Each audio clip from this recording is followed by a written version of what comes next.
You're listening to Prosperity Radio.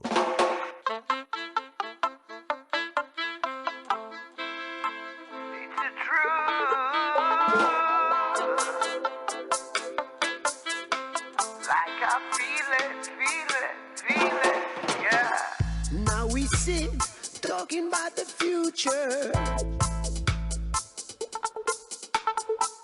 No one knows what they will bring. One and one makes it also possible.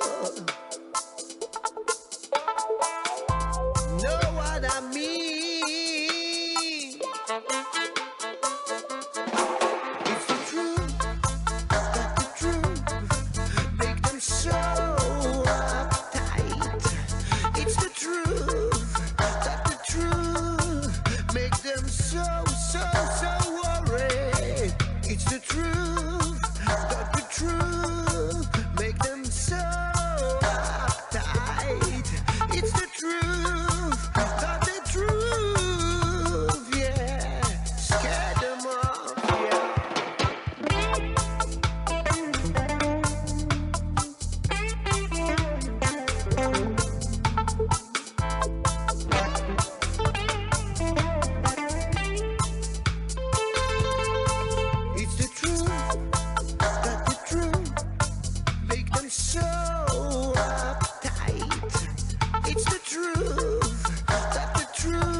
Produced 10 years ago.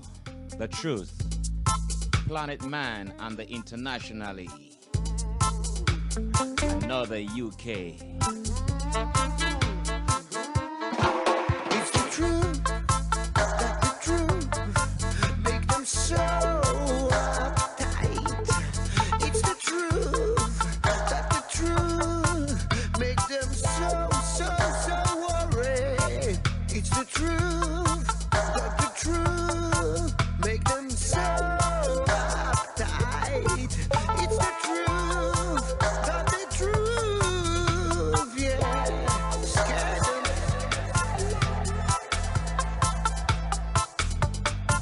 I came across a documentary, radio documentary I did with Professor Saleh, the Ugandan professor, who put together some real organic supplement called Mariandina. I might play that for you later on, a short one.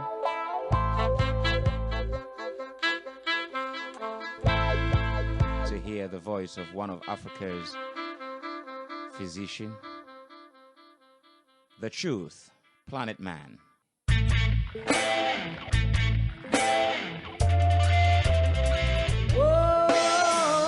Mr. Reedy, open the door. Open the door, Father. Your children want to come in. Show us the way, oh Jaja, and save us from this pestilence. So many people are dying, day by day, while the wicked rejoicing. On the street there's uprising. Can you hear the children crying?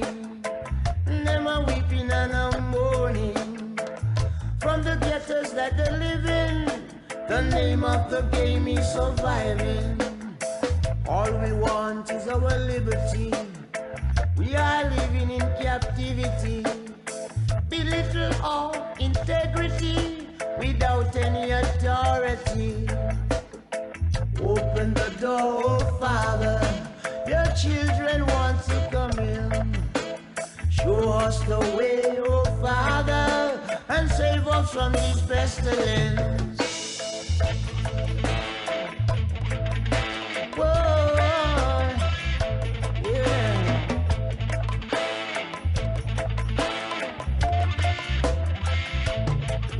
Liberation for all Africans. Liberation for all black man. Liberation for all Africans. Liberation for all black man. Open the door, oh Father. Your children wants to come in. Show us the way, oh Jaja, and save us from this pestilence. When I look around me, as far as my eyes can see, people are living in poverty, deprived of their dignity. All we want is our liberty. We are living in captivity. What is wrong with humanity? We want some dignity. Open the door, oh Jaja. Your children want to come in. Show us the way, oh Father, and save us from this pestilence. Oh Jaja, yeah.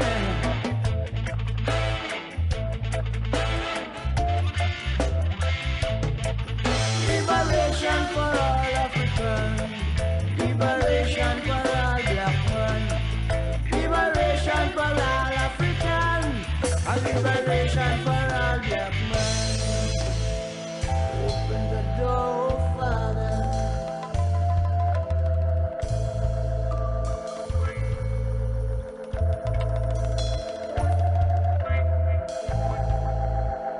So many people are dying, day by day, while the wicked rejoicing. On the street there's uprising. Can you hear the children crying? Them are weeping and are mourning. From the ghettos that they live in, the name of the game is surviving. All we want is our liberty. We are living in captivity. Belittle our integrity without any authority. Oh, da, da, da. Open the door, let us in. Show us the way, oh Jah. Liberation for all Africans. Liberation for all black men. Liberation for all Africans. Liberation for all black men. The sounds of Winston Reedy. Open the door. It's quite beautiful here in the UK. Beautiful sunlight. Went out for my bike ride today on a beautiful sunshine and did open the door. Thank you very much. And let's welcome my guest here today. We put a competition on for for now, and let's listen to the voice of one of our sister in the Gambia, a very, very, it's becoming a very powerful voice, raising a lot of attention about what is going on around the world. And she was actually living in the UK, but now she's a resident, I think a citizen of the Gambia. I'm not sure, but we'll find out how she's doing. Let's welcome Sister Juliet. Welcome to Authority Radio. Thank you for having me. Thank you so much. It's nice to speak to you again. Indeed. It's been a while. I never knew that you were there in this beautiful side of West Africa, relocated, enjoying the beautiful sunlight and all the fruits therein. Oh yeah, absolutely. It's a veritable paradise. We should all be home. So, before we go on to the corona, tell us a little bit, because you are from the UK, right? I was born in England, yes. And how come you find yourself relocating now in the Gambia?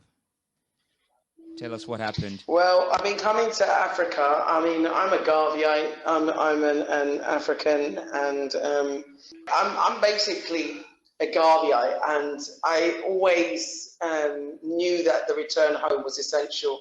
I first came to Africa when I was just 22 years old, because I wanted to know what it was like on the continent. Yes. And, you know, when I got there, I said, what am I doing living there? What am I doing living in England? It didn't make any sense to me. And then when you look at the reason why we're there, is because of falsehoods and because of slavery. You know, the falsehoods told our grandparents that basically told them that they were going into a situation of economic prosperity by leaving the Caribbean on the Windrush or on the plane. But during that whole era of migration from many Caribbeans who left to, to leave to go to England, and then she sent for my mom, and obviously then my mom met my dad, and so the story goes on. And so I was born in England as first generation, being born there, and experienced intolerable racism, intolerable discrimination, and outright hatred. So this experiences that I had, some of which were physical, some of which were psychological, some of which were economical, some of which hatred, just wickedness, evilness. And I could feel the evilness in England. There's an evilness there. Every time I used to fly out and go to another country, it was like it was heavy on you, like an evilness, like a cloak. And I noticed every time I left and then I came back, it was there. And so I traveled around a lot. I've been to about 28 countries or more. And I realized, you know what? Actually, you don't need to be here. And I think when that dawns on you that you don't need to be there, because they make us feel as though we are beholden, like we are stuck, like there's no other opportunities for us, like they create such a bad impression of Africa in the media that it's not even a place that you consider living. But when you go and you see for yourself, you realize that you want to go and do some serious, rethinking about your whole existence, your whole life, and the way that you live, because we ain't living in England. We exist in, we're just about surviving, but you're definitely not living. And I'm a person who lived in a 5-bedroom house. Everybody knows that I drove a Range Rover. I had a Mercedes convertible. I wasn't sure of a penny or two. And, I had more than one property, but I was not happy. And so I think what is going on is that level of happiness, that level of depression I was facing when going into work.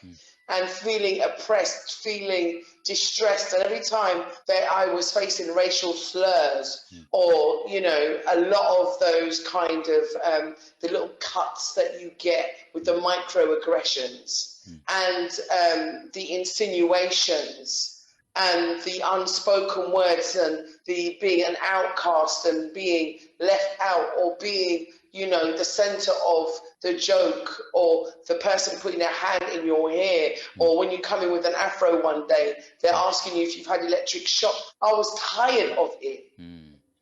I was just tired of it. I was tired of walking past dog poo every minute. I was tired of even seeing people walking their dogs. I got tired. I got sick and tired, and I'm not going to lie to you, of seeing white people. I just got tired of it. Well, I mean, that side is really funny because the Gambia is a place where it's created for Europeans and everyone else to, but predominantly to go and have a good time in the sunshine. Oh, without doubt. I mean, you can't say that the Gambia, you've got to not say the Gambia, you've got to say that tourist areas, because they've only got a couple of, like, you've got the strip in Kololi, you've got the little strip in Kotu.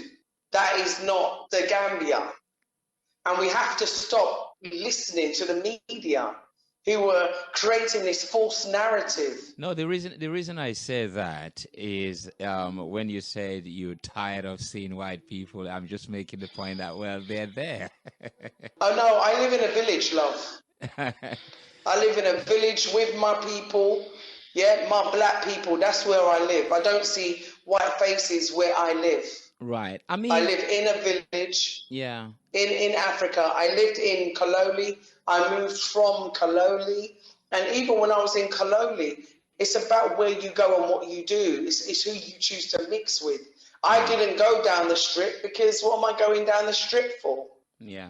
I mean, I listened to you earlier on. You're making a claim for the decisions that you made to be in Africa.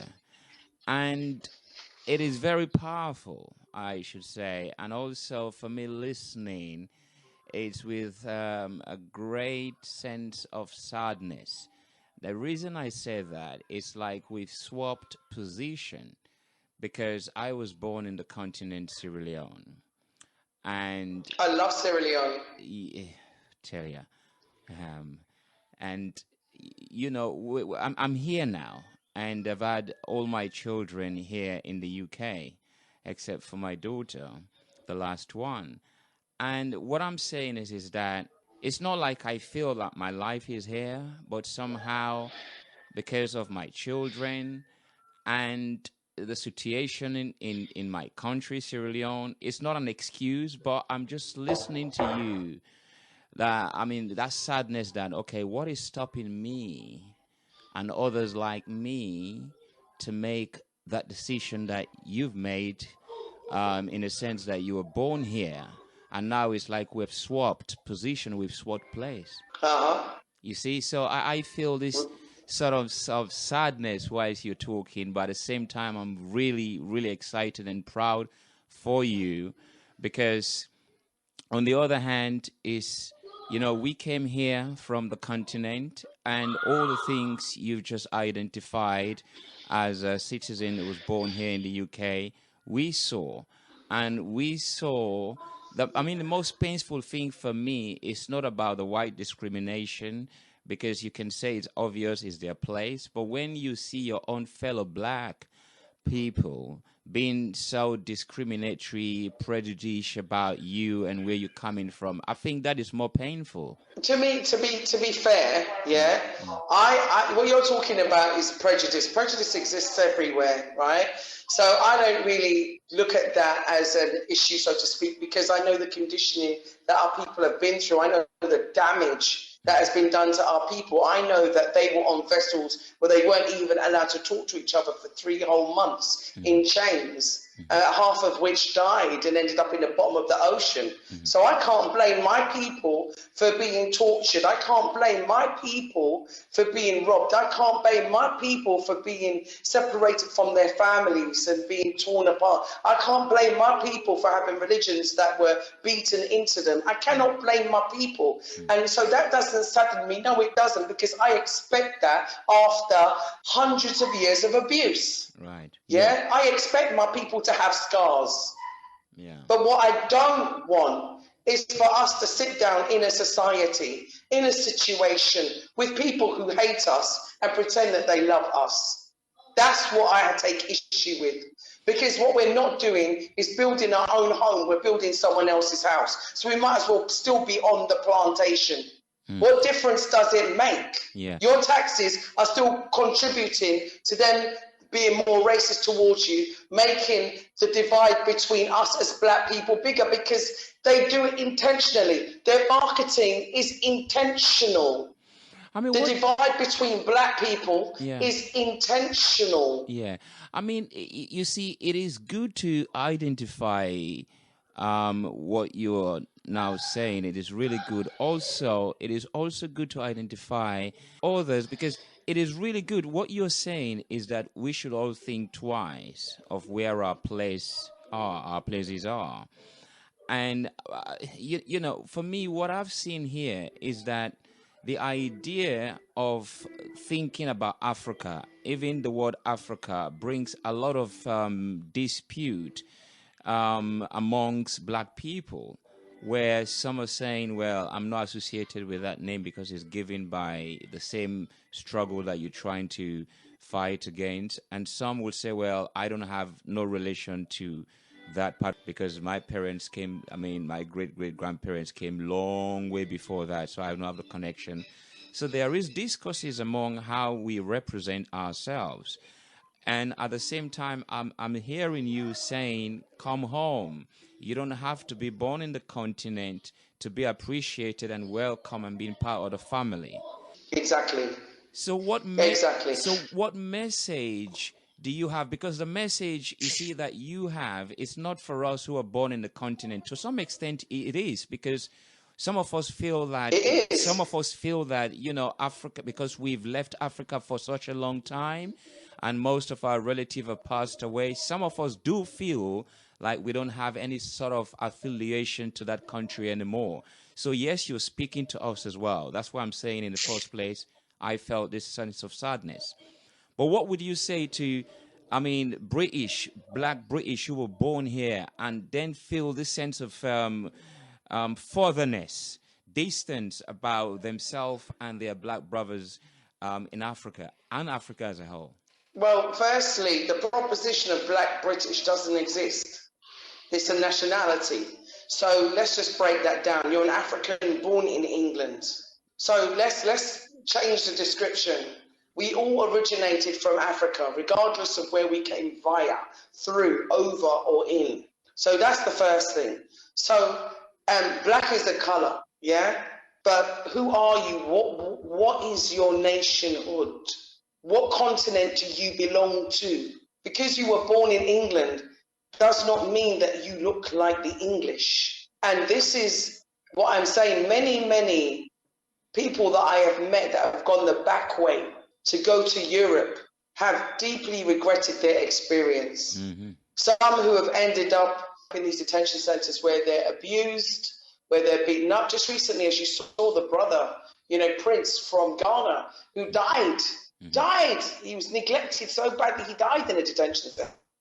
And so what I'm saying is that the picture that's painted of Europe and America is not the reality that most people there live. And so the glamour and the glitz as it's sold is what is attracting, that's the lure that's attracting people away. Now, I came here with my family. So when people say, oh, I've got a family, how do I do that transition? Easy. You know what you do? You get on a plane. Yeah? You put your stuff in a container. You come visit. You go see. You go check out schools. You find a rental house. You work out your budget to see how long it's going to take you to build. You buy a small plot of land for like £1,000, £2,000. Yeah, you fence your land, you start bit by bit, step by step, and then you live here. You have no mortgage, you have no rent, you have no electricity bill, you have no water bill, and food is so cheap, and not even cheap, it's even given to you for free. Where and what are we living? I mean, it is very interesting the way you're putting it. All you got to do is to jump on a plane and come out here, put few things in. You know, I mean, some people have thought about doing so, but they haven't taken the step because they are so frightened about the knowledge they've received about Africa? How would you change those thinking? Well, it's the same way people are afraid to go to England because of coronavirus now, right? At the end of the day, we've got to put away those fears. People are afraid to go to America because now, guess what? Where I am in Africa, yeah, we only had 2 death cases, and guess what? They weren't Africans, right? So right now, the tables have turned. Now England is a diseased place. America is a diseased place. China is a diseased place.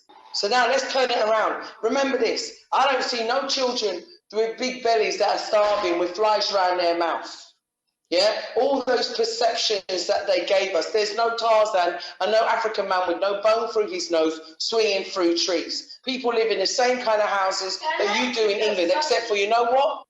You've got different kinds of houses, but some of the houses are far better than what we live in, right? So some of the houses are even better than what we lived in England, and the lifestyle you lead is even better than what you lead in England. So what's the thing? The thing is that you're listening to your enemy. And we have to stop listening to our enemies because they've never been our friends. I mean, so we need to stop listening. When you mention stop listening to, our enemies, I just think about the treatment or what we just saw recently, or what is happening in China, on some part in China, about the treatment towards African. And listening to your enemy, I mean, that is a very good narrative. But however, I don't think the enemies, or what you call the enemy, or who you call the enemy, is probably referred to the social media here. I mean, what would you say to what we all saw on our little screen about what is happening in China? Because you mentioned Gambia, saying that yes, there are no cases there, and obviously the cases there are foreign cases that came over. But what would you say that the accusation that the Chinese are making, that the Africans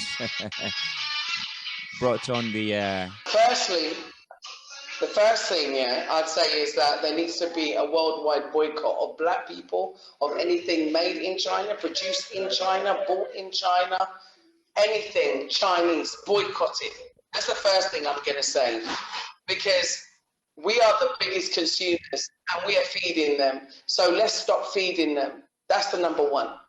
The second thing is that their treatment and what you're seeing is always there. It's just that a camera's on it now. That's all.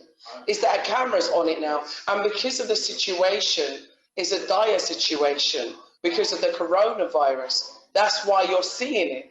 So if it wasn't for social media, you wouldn't even know about it. Secondly, the aspect about, how do we stand? How do we see things? Yeah, we can only see things based on the perception. Based on the perception that is being driven. So, for example, they're trying to now change the perception into making the virus into now a black problem. The same way they created Ebola in their laboratories, but made it a black problem. In the same way that they created HIV in their laboratories and they tried to create it as a black problem, not a homosexual problem, created within San Francisco on a druggy problem, created in America. No. And so this is what they do, They turn things black. What we have to learn to do is turn things back, right? That's what we have to learn to do. So we need to know we don't need to accept your media. We don't need to listen to your Reuters. We don't need to listen to your Associated Press agencies anymore. We don't need to listen to your PA news agency anymore. In fact, you know what? We don't even need your news anymore. Because we've got our own social media, we have our own researchers, we have our own reporters, and we can have our own news. And you know what we have to do? We have to learn, in order to be self-sufficient, is to do for self. It is true. I had someone the other day tell me about how the China thing was fake news. I couldn't believe it. And I said to them, hang on a minute, if the images are fake, the voices and what's being said is true. When they were showing me vaccines and children dying from these vaccines in Africa, and they were trying to tell me it's fake news. So I said, why didn't you listen to what the black man is saying as opposed to the images that you're seeing? This is how we're being programmed by propaganda, right? It's called the cover-up. Yeah. And so what they do is they take a piece of reality and they twist it, into a lie so that you can believe the lie instead of the truth. And we have to be more discerning with how we process information. Can you please be quiet, guys? Yeah.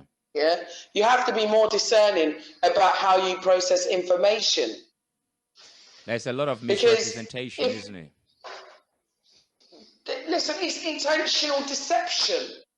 It's intentional deception. I'm not going to pretty things up anymore. Living in England, right? You have to be, what do they call it, politically correct, and you have to, toe the line, and you have to watch your P's and your Q's. You know what? I'm not in England anymore. I can be free to say whatever I want, however I want, whenever I want. We can hear the passion in your voice.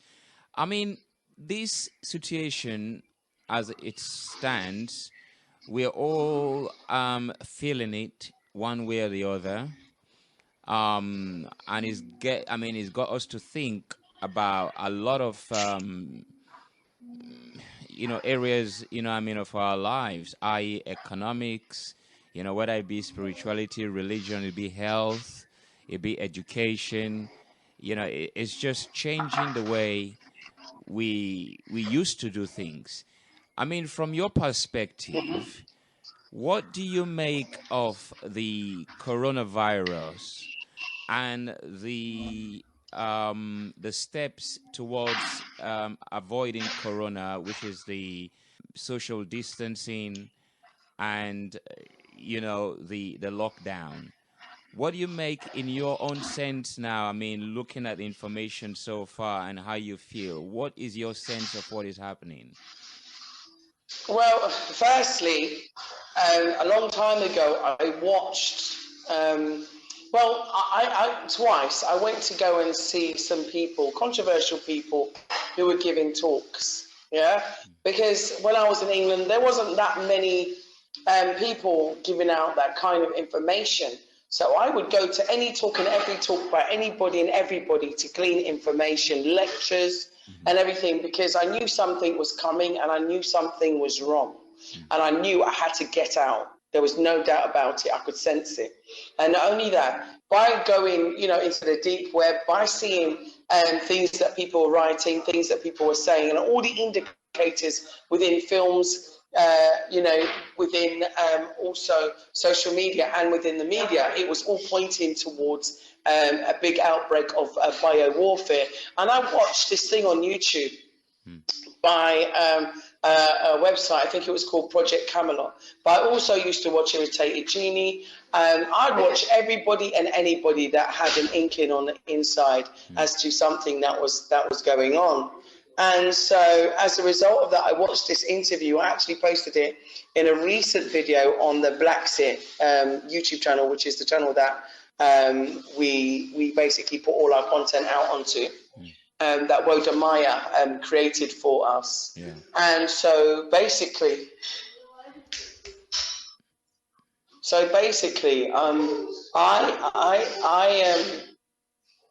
I was watching it, and then I remembered it. Someone sent it to me again. And so can you imagine watching it in 2010 and then watching it again in 2020 when you're actually living through what they were talking about was going to happen in 2010.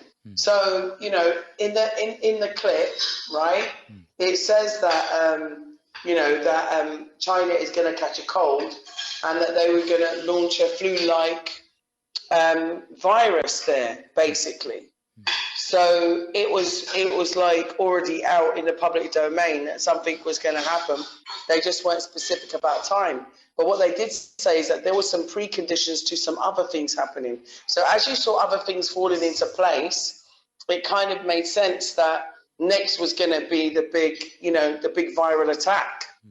And so, yeah, that's on that aspect of things. We had warning to get out. So, it was whether you chose to stay or you chose to leave. We chose to leave because we didn't want to be in England where, our passports are valueless at the moment, and they control everything. They can control your water, they can control your food, they can control your travel, they control every aspect of your life, basically. You're in lockdown, we're free here. And I didn't want to be in that situation. So, yeah, in terms of social distancing, I think that on two fronts. The first thing you have to do is stay alive. Yeah? Because bio-warfare is not easy. They can deny it all they like. They can deny 5G all they like. But the facts remain the same. Certain radiation is harmful. The radiation they're talking about is harmful. The radiation they're looking to unleash upon the world is harmful.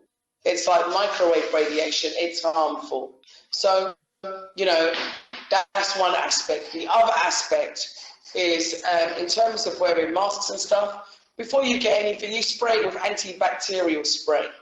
Don't take risks on anything anyone gives you. As for testing, I have two theories. The first theory is that when you go there to get tested and a swab is in your mouth, it might even have the virus on it. That's why people are testing positive, people that don't even feel sick. Yeah? So it could be a way in which it's actually being spread, where contagion, because I've noticed that with this virus, you hardly hear the word contagion. Have you not noticed? Yes. In all of the media, do you hear the word contagion? Because I don't want you to watch the film. Right. Right? But watch the film. Watch the film. Everything was already preordained. So that's the other aspect. So any mask, anything anyone gives you, you spray it with antibacterial before you use it. Right? The thing here is that we stay away from white people. We call them carriers. Yeah, so we avoid them like the plague. We mask up, glove up, and we avoid them because we don't know if people were planted here with the virus to spread it. So we avoid them. If we see them in a shop, we go down the next aisle, or we avoid, or we walk out. People can say what it is. It ain't racism. It's not discrimination. It's called staying alive. And they have been found to be carriers. So we don't want to be anywhere near them. So how do you think that this virus can transmit from person to person? Because it is so unclear when you listen to scientists and other scientists or other stream of scientists. It was already there. It's already been there. It's already been there for nearly 2 years. It was already there. In fact, yeah, in but 2018, I contracted. No, let me explain. In 2018, I contracted pneumonia and a respiratory illness, and after which I ended up suffering with severe lung problems and severe asthma. And so at the time, they were doing heavy chemtrailing till it got to the stage that I actually started to make like a mini film of them spraying and of the sky constantly. And if you go onto the community page at Blacksit on the YouTube channel, you'll actually see a picture that I took from my bedroom window. And also you'll see the story. And so I think that it's a contagion that was airborne, because it wasn't just me that got it, but it was like the whole village, the whole town that I lived in seemed to have this illness. It was like a mini pandemic. It was like an experiment they used in this town. Now, there was also a NASA base, a secret NASA base in the area. So we don't know, what experiments were going on. But all I know is that I was very ill for a number of months before we eventually left in 2019. So I personally think that that was a test. I think that was a test. I'm not saying that this pathogen is not passed from person to person and that's the contagion. What I am saying is that I'm not saying that it's not passed in saliva. I'm not saying that it's not passed in bodily fluids. I'm not saying that it's not passed, through personal secretions. What I am saying is that I think that the first spread of it, I don't think that it's natural. I do not feel that it's natural. And it could be airborne, and it could also be in your water too, because you don't control your water supply. Because countries like Africa haven't got it that bad. Why? Because we have our own boreholes. We get our water from the earth. You don't. So if you look at the differences between the way that I live maybe and the way that you live will be the difference. When I walk down the road, there's no one by my side. You know, the road is broad and I'm not bumping into anybody. I'm not seeing anybody unless it's a neighbor or maybe a cow, maybe a sheep, maybe a goat, maybe a pig. You know what I mean? And so my reality is different. I'm not like on sidewalks walking past people. I'm not getting on a bus or a train. Yeah, I mean, also the reality. And so it's being spread from person to person. Yeah. It's being spread from person to person through that personal contact in that way, someone coughing, someone sneezing. But I think the initial contagion was airborne. That's why they've been doing chemtrails in the sky. I think they use the excuse of geoengineering, as in blocking out the sun, as an excuse to weaken your immune system, also to make sure that you would be weakened to get it. That's why it's affecting older people. Because if you look, the patterns and distribution of this contagion is very, very specific. Yeah, I mean, it is specific, at the same time very complicated, because we're hearing of cases of people and their families going into hospitals without any form of corona.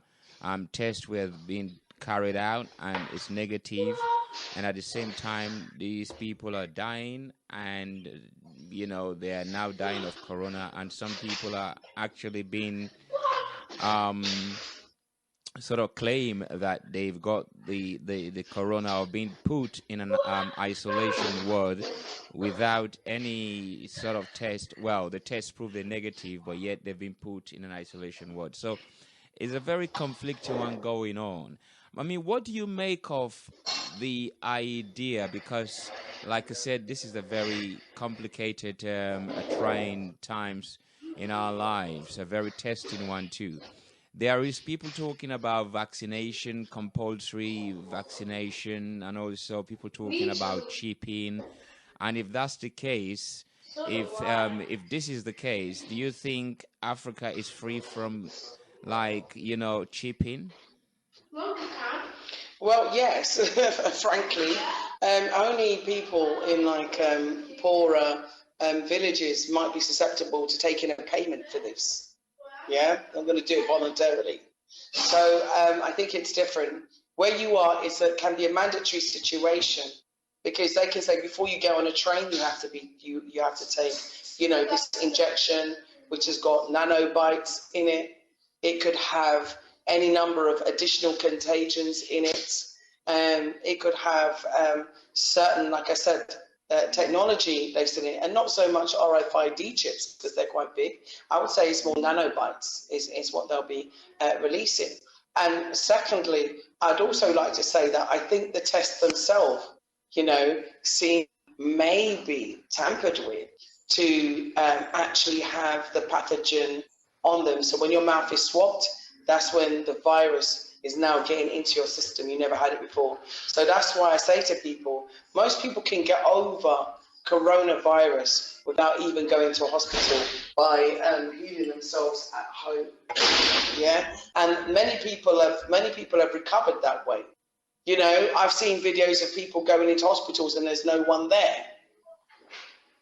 You know, so you got to question and ask yourself, are people being given the virus when they come into contact with it? Because the medical staff won't know what's on the swabs or the tests. Who's making the swabs and the tests? And as for the vaccine, I personally wouldn't take that vaccine. I put a letter that I need to send out again to some people actually on the community page on Blacksit on YouTube. I put a letter there, which is a letter which you can have created again by a lawyer if you want to, that basically states, well, unless you can prove to me that it doesn't have any kind of knock-on side effects that are negative, if you can prove to me that it's not going to be harmful to my health, if you can prove to me that I'm not going to have any allergic reaction to this before I take it, if you can prove to me that there's no long-term health implications that would negatively harm my health, if you can prove to me all these things, which you have to do before I take the vaccine. As a legal document from your lawyer, and you say, if I take it and anything happens, you're now giving me permission to directly sue you, and you're accepting liability. Right. No one's going to sign it. No one's going to sign it. So that's like, you know, your safety measure. So because at the end of the day, yeah. Sorry, continue. No, I was asking, I mean, whether Africa is going to be free from the chip, and you says yes, because then how can one movement be coordinated with that? Well, because Africa's different, you know. I'm living in Africa. I don't need a chip to go left to right to do anything else. It's not a cashless society. You live in an almost cashless society. It's completely different. You need Oyster card to get on a bus. You need Oyster card to go on a train. I don't have any of that. I'm free. So what about, because the system, you know, Africa... you go through congestion zone. You go through congestion zone. Yeah? And so they can stop you at congestion zone and say, oh, this person hasn't been chipped, and then, you know, you're trapped. You're trapped because what you got? You got facial recognition cameras. What facial recognition cameras you see in Africa? Police stations don't even have computer in the country. It could be up the trees. You never know with the way smart technology is now. You see anybody here doing it? Let me tell you something. One of the benefits of social media has been that people in Africa, even in the farthest provinces, have learned the English language. So now we can speak together. We can communicate together. So you can warn people of the dangers more easily, and it can be translated to those people who don't know. So a warning will go out, and then people will. And I think that is what is really important now, is that communication has got easier. So the language barrier is not so much as an issue as it used to be in the past. Yes, it's not. So I mean, it is so true, because this thing also with 5G, there we saw a clip, from Nigeria where they were burning down the 5G towers that have been put up. I don't know whether you've seen. Yeah, I saw that. I don't know whether you've seen anyone, or whether you've seen or heard any of these masks being put up in the Gambia. No, we don't have 5G. In fact, we just got 4G, right? And 4G is not even rolled out because most people can't afford it. Most people, they make it, inaffordable for a lot of people. So people don't bother. So most people don't even bother. They just have their simple phone, and that's it. They just have their simple phone and live their life, sit outside and drink a tire and talk. Social life is still more important than social media here. And that's why I love it, because you have real social life. Instead, you sit on the veranda, you drink tea or, have a brew, whatever you want, and you sit down, put on some reggae music and you chat. I thought you was going to say you sit down. I thought you was going to say you sit down in the veranda and drink some palm wine, but you're still carrying the tea with you, right? Oh, I have palm wine. I have palm wine right here. I have Wanjo, I have my ginger, I have my baobab. Okay. I have my cashew wine, I have cashew brew, and I have palm wine. In fact, I have a bit of Captain Morgan, right? 4 bottles of palm wine. And a bit of Captain Morgan. No, not really. We Scottish don't drink whiskey. when we were in England, we used to find we drank a lot more than we do here in Africa. It's weird. It's a very strange thing, actually. And I think that drinking is partly caused by stress. But here, we don't really have the stress. Mm-hmm. But we don't have the stress. Mm-hmm. So our life changed remarkably. So no, it's not even like something that we even think about. Yeah. It's like, it's different. Like in England, it was like, oh, I'd love a glass of wine. Yeah. And I'll stop at the shop and buy a bottle on my way home. Yeah. I'm going to the next farm to go and get some stuff, some eggs and what have you. I don't think, oh my gosh, I'd like to get a bottle of wine. Yeah. But you can get the palm, you can get the palm wine, the palm whiskey even. You can get the cashew whiskey. So you can get natural ones, which aren't as harmful to your health. This is another thing we have to deal with here as well. The fact of addiction, like drinking, for example, because now we're in lockdown, and most people have lost their jobs, nearly everybody, except for those who are working in health or key workers. And, people are basically at home what you meant to do. So you find out that there'll be an attempt, or or increase in in sort of like whether it be alcohol or drug abuse addiction. Yeah, of course there will be, because not only that, people are depressed, people are stressed, people are isolated. People are living in their houses as in a prison. You're in a prison. I'm not in a prison. I can go and do whatever I want. So the lockdown and quarantine doesn't really affect me like it would affect me if I was living in London. I would hate it. I would hate it. I'm not going to lie to you. I would absolutely hate it.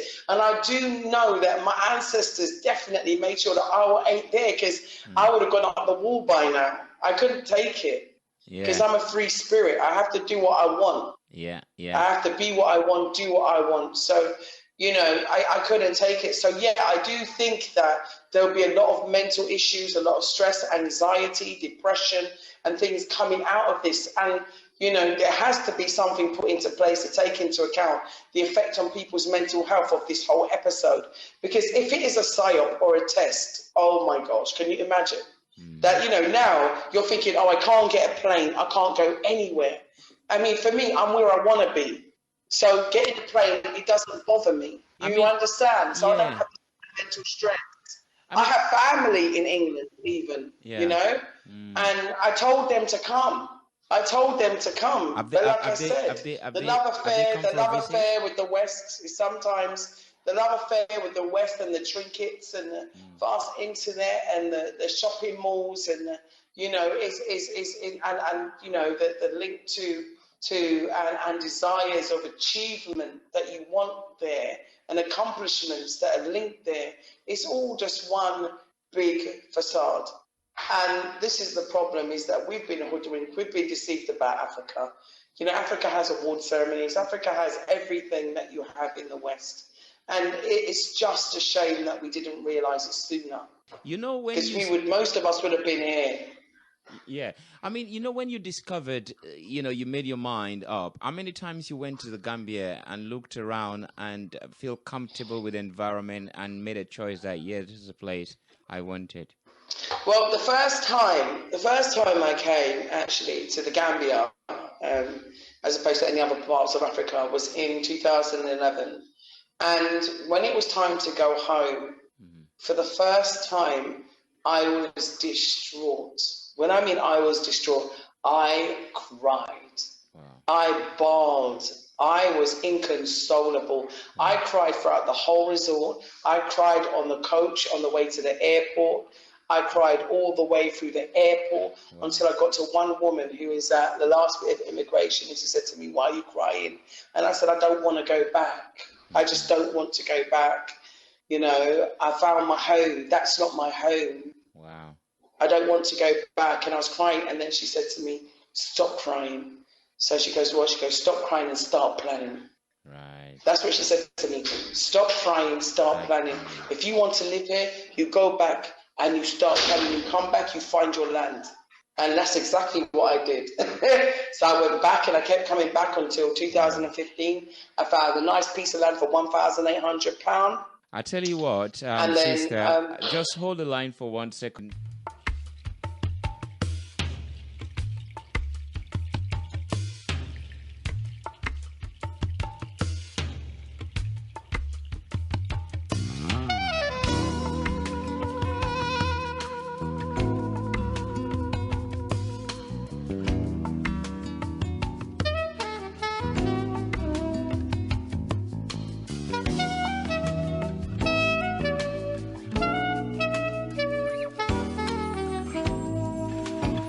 Let me love you, like the sun smiling on a summer day at noon in a cloudless sky.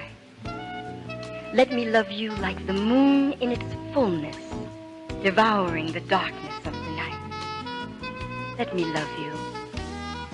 Let me love you not like a spice that only flavors a dish so that the taste is pleasing. Let me love you in my company, completely raw state, so that my pure essence may digest within your being. Let me love you. Let me love you and not ignite your flame for my selfish need of your warmth and chance our love cooling. Let me love you like the still waters that run deep, deep, deep, beyond our mind's perception. Let me love you silently within my prayers, so that when I leave you, it will not grieve you. Let me love you.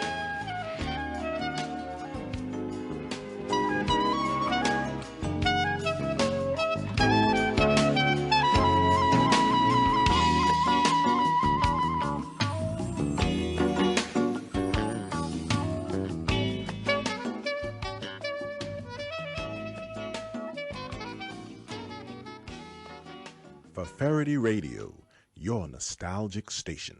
Welcome back. You're listening to Freestyle here on Fafarity Radio. Speaking to a special guest here on Fafarity, a beautiful, bright, young sister in the Gambia, Sister Juliet. Welcome back. Thank you. Thank you. It is pretty... it is pretty good, really, talking to you. You know, I'm feeling like I'm in Africa. Also, I'm feeling like I really want to go. At the same time, what am I doing here? At the same time, I'm convincing myself that I have to be here for a little bit more. Everything actually is happening in my small little head whilst we're having this really warm and beautiful conversation. But I thank you for joining us here on Fafarity. Oh, thank you. Thank you for inviting me onto your show. I appreciate it. You're welcome. You were talking about the time you spent for the first time in 2011 when you came to the Gambia, and you didn't really want to go. You were crying very hard, and the immigration officer said to you, "Stop crying and start planning." And that simple words meant so much to you. And is it from that time on? I mean, you felt like this is what I needed to hear.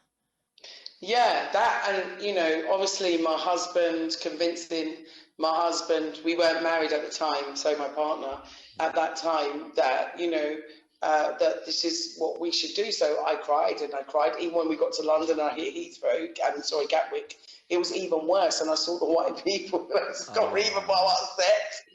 And then my husband, I made him promise me right there in the airport that we could go back and that we could have a land and build a house and live happy there. And he promised me that he'd be by my side and he was going to help me to make it a reality. And he has, that wonderful man he has. He's right there giving me herbal tea. Yeah, we're drinking some nice roots tea. Oh, beautiful. Yeah, so I was lucky that I had a very supportive partner who could see the same vision as me. Beautiful. My other children are big, they're adults, they got their own house and everything, and so, but they do come and go, which is beautiful, which is what I love, is that they come and they go. Yeah. But now that they're stuck there, I'm not liking it. And so I'm making plans to, build some apartments and stuff here and like a sanctuary, because I feel that we're going to need it. So right now I'm looking for land, a big piece of land, maybe in the middle of nowhere, that I can build like a sanctuary, a healing sanctuary for us, because we need to heal all of this trauma that we're going through. This is trauma. What you're going through is traumatic. And, in order to go through that and come out with some kind of sanity, you have to have healing. And we've been through so much as a race. And when you're living in England, they say, the worst thing that can happen to you is to live in a house of your enemy. And that's the worst thing that's happening to us, is every day you're waking up in the house of your enemy. Well, I mean, some of us are here for a while. So, I mean, we don't want to be really told about the beautiful storyline you've got. I mean... No, I'm just saying, you don't have to be there for a while. It's choice. Yeah. No, It's not for now that it's choice. we can't even make the decision to go for Because a holiday. you can drive to Gambia. If you got a car, you can leave. You understand? You can drive to Gambia in like 5-6 days. If you got a car, you can leave. I don't what I'm think, trying to say is that sorry, go on. the barriers and blocks that stands in our way, even finances. You know, you see people start with bringing their children here. Next thing you know, they started a little school. You know, it's amazing. Some of the things you see here. So my journey basically started from that point where I went back, and then we came back, started looking for, you know, a reasonable, nice piece of land. You know, and I didn't want to live in the town. So we started on that, and then we found a piece for like 1,800. We bought it. We bought 3 pieces, actually, 3 reasonably priced pieces of land, which we bought later on. So of course the prices were going up so that's why we had to quickly try and buy before all the prices went up. And now, but you can still get a good piece of land here, like 20 by 20 for like 1,200, 300 pounds. You can still get it now. And so basically that's what we did. Afterwards, we started looking at what are our assets, what do we have, what can we sell, and how hard can we work to get that money. So that is what we started to look at, is we did a financial plan, and then we looked at all of our encumbrances, our mortgage. And then when we looked at the money that we would have spent on interest, if we stayed in England working on our mortgage, we would have basically, you know, bought, you know, at least 2 or 3 houses in Gambia.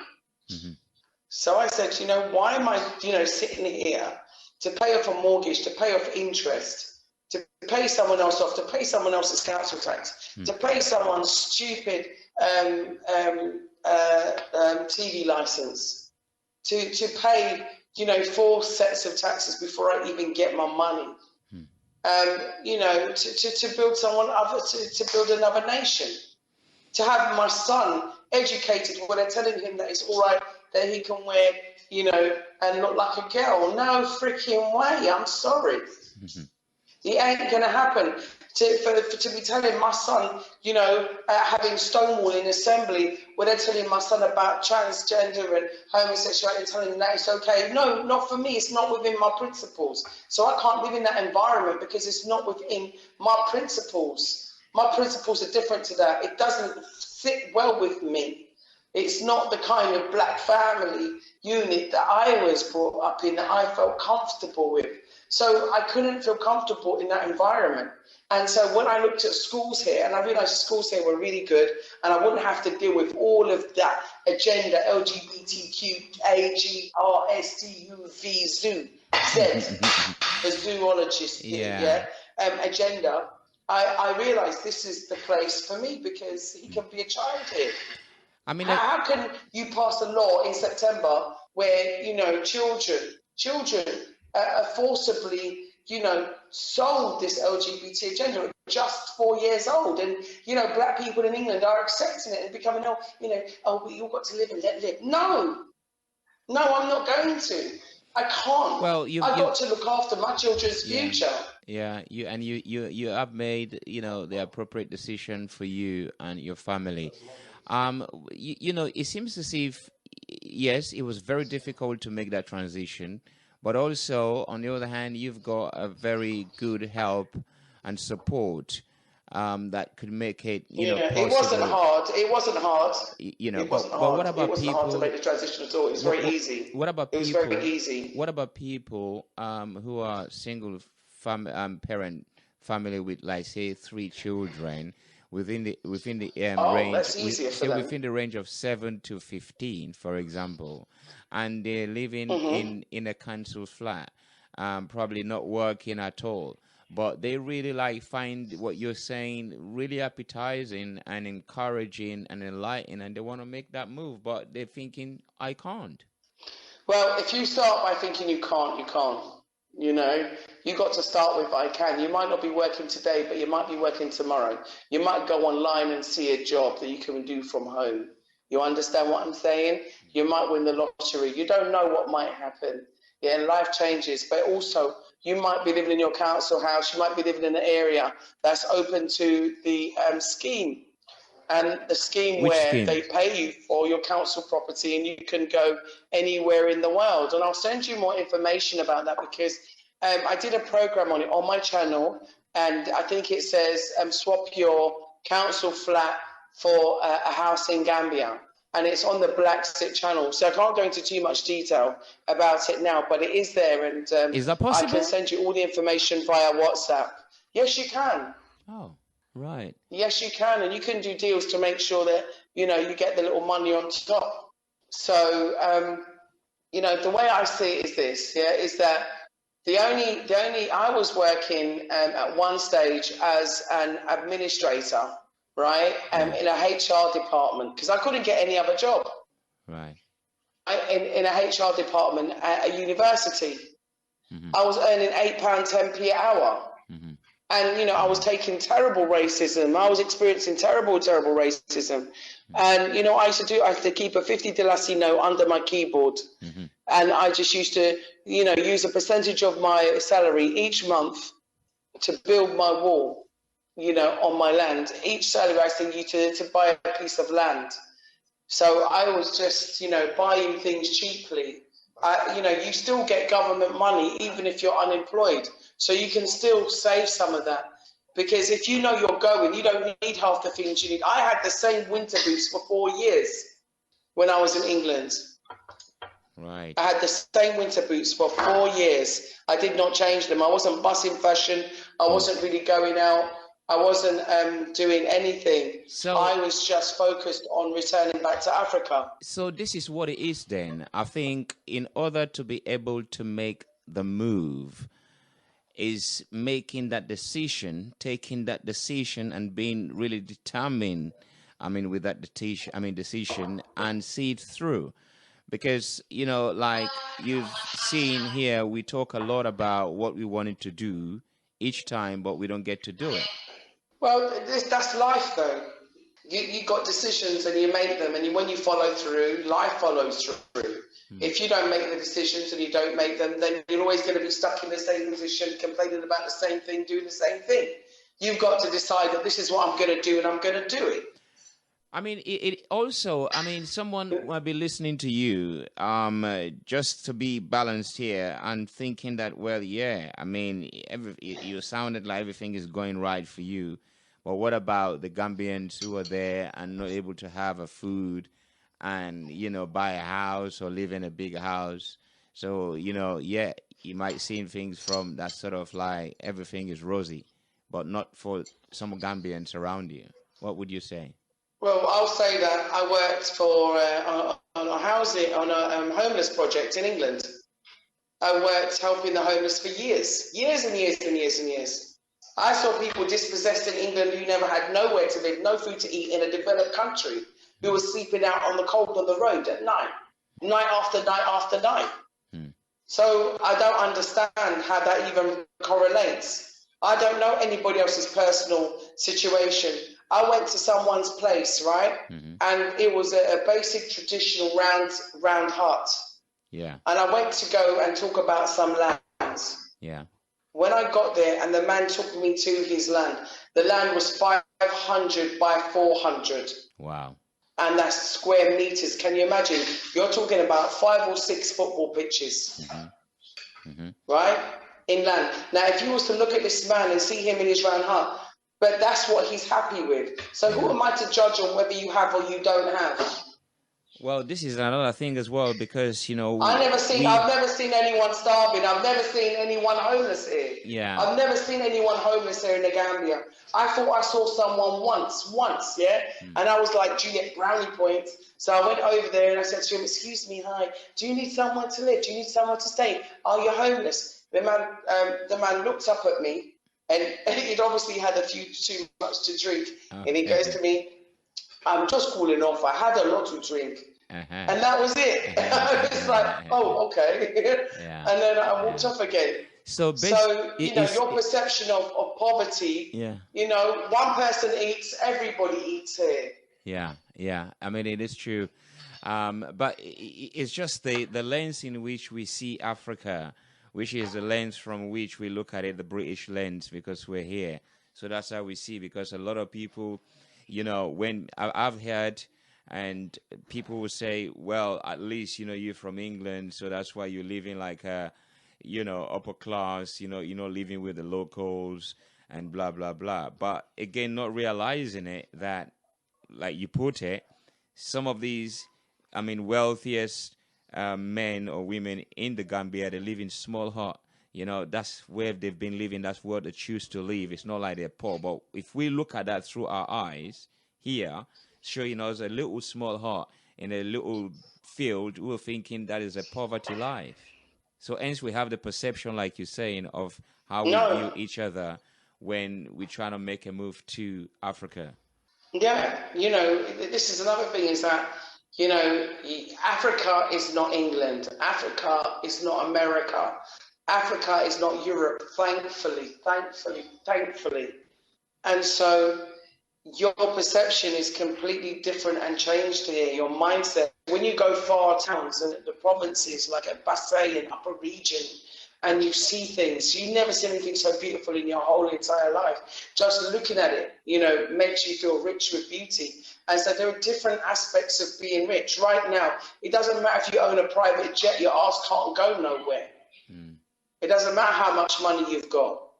Rich people are sitting down looking at the TV the same way you're sitting down looking at the TV. They're sitting down eating food the same way you're sitting down eating food. But they can order for the best food online still. Who cares? Who's to say they're going to like it?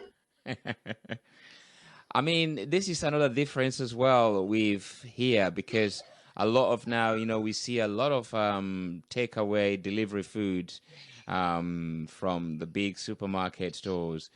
When you look at this situation in the Gambia, of course you say it's different, but with this lockdown, and how do you see?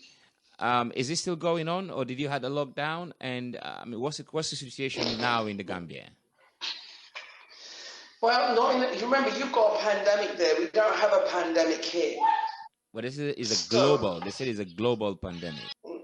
They can tell you anything they want, and you believe it. Of course, it's not. Bahrain. People have gone back to work. And they just have to wear gloves and masks. Life is back to normal. So in the Gambia? Yeah, in the Gambia, I didn't stop. I didn't stop doing what I was doing. I haven't stopped. I haven't stopped socializing. I haven't stopped anything that is nightclubs and stuff. If you still want to go out and sit down and have a meal, you can. If you want to go and carry on your business, you can, as long as it's not too much of a personal business. Then are you saying nightclub? You said nightclub? No nightclubs. All right.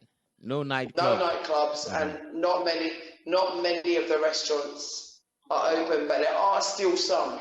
Right. There are still some. Supermarkets and so on are still open. Just general life continues here. What about the market? So it's not like not the larger ones. They only open from very early. Yeah. And they close early, but the local markets are still the same, still running at the same hours. Right.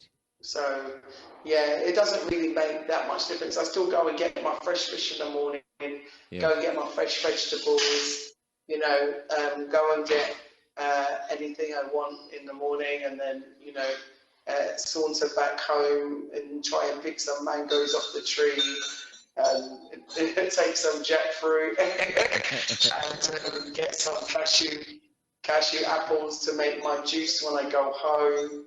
So yeah, it's just a different life, and I'm still doing my thing. I'm still helping people to relocate. I'm still helping people to repatriate. I'm still helping people to get lands. So I'm still helping people to build their houses. So yeah, I haven't stopped. In fact, I got more busy, if anything. During coronavirus, I got more busy. I'm still vlogging. I'm going out there making videos. I'm still seeing people. I don't experience it. Like, I speak to my family, like my brother, and my brother has been in the house for I mean, I think it's nearly a month. He hasn't even left the house. I'm like, how can you leave the house, bro? Well, I mean, it's not easy here, like you're saying. It's But completely. that is the fear. Yeah. I mean, what happened? You talk about the fear, though. I mean, what about the Gambians? I mean, you of course, you speak very confidently. Like you said, you're a free spirit. So definitely, fear sometimes, well, fear don't really take, much control of your being. But what about the general fears, I mean, amongst the Gambian? Well, let me just put it this way. I don't see it. I don't see it on a daily basis. I see them being conscious of the virus, but because there's like only been a couple cases and everybody's recovered here, except the man who died. The first case is a man from Bangladesh, and he died of diabetes, and then posthumously he was diagnosed with COVID-19. So, you've got to question that. The veracity of the tests themselves. That's why I said it might be something that's in the test, why people can get COVID-19 after they've died. I don't know how that works. So also the other case as well wasn't a Gambian. So I think that there's many question marks here. People are questioning things. And then we heard about some children dying and some doctors coming and giving experimental vaccines. So people are more wary, I think, and more not so trusting, very suspicious. Okay. Very, very suspicious. But in terms of social distancing, in terms of the aspect of hygiene. They've taken the hygiene aspect very, very seriously. And I think that's what's really most prevalent here is that outside most shops, they have sinks, and with chemicals and water. And and most businesses all have wash buckets outside for you to wash your hands before you enter. So they're very prevalent and people are using them. So that's really that. In terms of the social distancing, not so rigid as it is High Valley, not so I would say as intensive as it is where you are. People aren't as paranoid and have that much anxiety about just catching it from standing near someone. So, if someone is sick, obviously that's different. But also we know that many deaths are being regarded as COVID-19 when they're not. And some nations are actually doing it to get money. So to get the funding. So they're classifying all deaths as COVID-19 to get money. So, and remember, to create a pandemic, you've got to create a lot of death, or you have to classify even ordinary deaths of cancer, people falling down the stairs as COVID-19. So you've got to also question the figures. I'm not saying, I think it's actually a lot worse than what they're making it out to be, right? But what I am saying is that there is some misclassification with regard to how they are recording deaths. Okay. So, I think there's a lot of complexities in the issue. Well, from what you know about what you've discovered, researched, about the black wall or underworld, or these hidden information, what's the futures like in your own bird's eye view for Africa, say in the next 10 years? Africa is definitely on the rise. I mean, the changes to Africa now is not the Africa I saw in 2011. The kinds of people that you're meeting here, and like I said, the language change has changed Africa. Africa is waking up. Africa's been in a long, deep sleep. And I think Africa is now realizing that Africa needs to develop its agriculture. I think COVID-19 has been a big wake-up call to realize the most important things in your life. And that is your health, your happiness, and, eating healthily. So we have this here. We have an abundance of food here. Well, hopefully... it's on the trees. Hopefully, we'll come to, visit you one day when we all been released, we hope. Let's hope he will be, because who knows? Who knows what the plan is? My point is that Africa is developing and will fastly becoming the Wakanda of the world. And, you know, there are these cities like Akon City, like what Dr. Arikana Chiabwari Kuwait is doing, you know, Eugene is doing with the his diaspora think tank. And there are so many great initiatives happening. If you look at Ghana with its year of return, with the 1.9 billion that they took in from diasporans, I think diasporans are going to come and they are going to help with the new vision and I think the new horizon, the new zenith of Africa. It's going to be us working together, and that is what's going to happen. And the preservation of our our culture and of our ancient knowledge as well, because we need it. And so by creating the need, you want.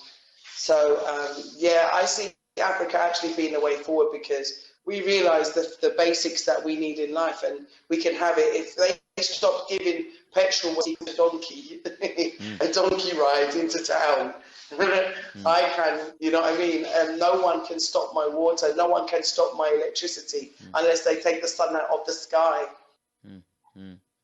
I'm not watching TV, so I don't see the news that you see, because we're not constantly being fed information by a box in our house, because we can't go anywhere. In fact, we don't even have like satellite news or anything like that. We just, you know, so might watch a film every now and again. You know what I'm saying? Like sometimes we watch African films. Yeah, we don't overthink like that. We just might watch a black film, especially a comedy or something, or a romantic African series, you know, like on Netflix. So that's it. Because even when I saw Pandemic on Netflix, and then I saw how they killed Malcolm X, you know, you know, and then I'm seeing like other things and different biowarfare things. You know, it's all out there in your face. So. But we're not watching the news. So we're not being pumped up with anxiety by the news, because we're not seeing any news. Well, I'm not even watching Gambian news. I mean, we don't even have a satellite out here. Right. I mean, it feels and sounds like you've got your world cut out for you and your family, rightly so. And, you know, I really appreciate your enthusiasm, your strength, and, you know, your endeavors. And it clearly also shows that, you know, you have a very strong passion for Africa. You have a very strong passion for your African people. And it is very clear on the way you sound it. And, you know, all one can really do is to appreciate those zeal that you possess, and we hope that some of us will, I mean, that zeal, confidence will rub, will rub on us here in the UK. But I want to thank you and your family. Seems as it's a very, very busy house. I mean, you haven't got a satellite TV or nothing like that, but the amusement coming from the house, we can just kind of feel it here. But thank you very much, Juliet, and best regards to you and your family. Anything else you would like to say before you leave? Any message for us? Yeah, of course. Thank you so much. I would just like to say one last thing, which is thank you. I'd like to invite everybody to watch Black Sit. That's BLA, leave a space, and then XIT on YouTube. And if you want to contact me, if you're serious, though, don't waste my time. But if you are serious about coming back home, then contact me on WhatsApp. My number is +232 31 669 354. So if you're serious about coming home, because this is your home and everybody will love you here. Yeah, and I'm going to send you all the information for people who have got council flats that want to swap their council flat for a beautiful house in here in the Gambia. Okay, well. So I'm going to send you information about that. It's not open to all boroughs, so I'm just going to send you the information that I have about the boroughs that I know it is available in, and I think they're in South London. All right, okay. So let's see then. I think all in North Londoners will be moving to South London. So you see. But you know, we truly appreciate, you know, your company with us here on Favorite Radio, Juliet, and enough strength for you. and may your will be done, so to say. Oh, I hope so. I hope everybody comes home and we can all chill and, sit down on the banter bar and have some drinks, go swimming in the pool, and enjoy our life. Indeed, we will. And I'm going to dedicate this tune to you. It's from Sonia Diabate. Oh, I love her. I was with her uncle today. Okay. How is he doing? Yeah, he's great. He's a big solicitor out here, big lawyer. And so I was talking to him about some contracts. So yeah, he was at my house today. Well, there you go. Mr. Diabate. So when you see them, you can tell them that their music has just been played and is playing on Feferity Radio. That they should tune in when they got time. Oh, I will. I will. I'm due to call him tomorrow, so I will. Fantastic. Okay, Juliet, thank you very much, and stay peaceful over there in the Gambia. Thank you so much. Thank you. That's Juliet there in the Gambia. You can tell, isn't it? Very, very powerful, very strong, very determined, self-willed, and doing very well. So I'm going to dedicate this track to her. Fasia, that's the album title. You're listening to Freestyle on Feferity Radio.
excellent choral player, Sonia Debate.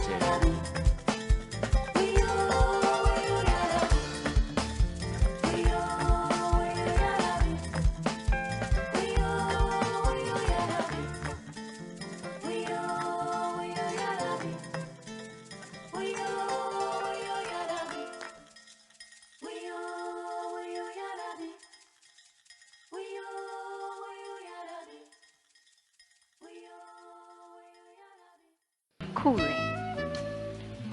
Let me love you like the still waters that run deep, deep, deep, beyond our mind's perception.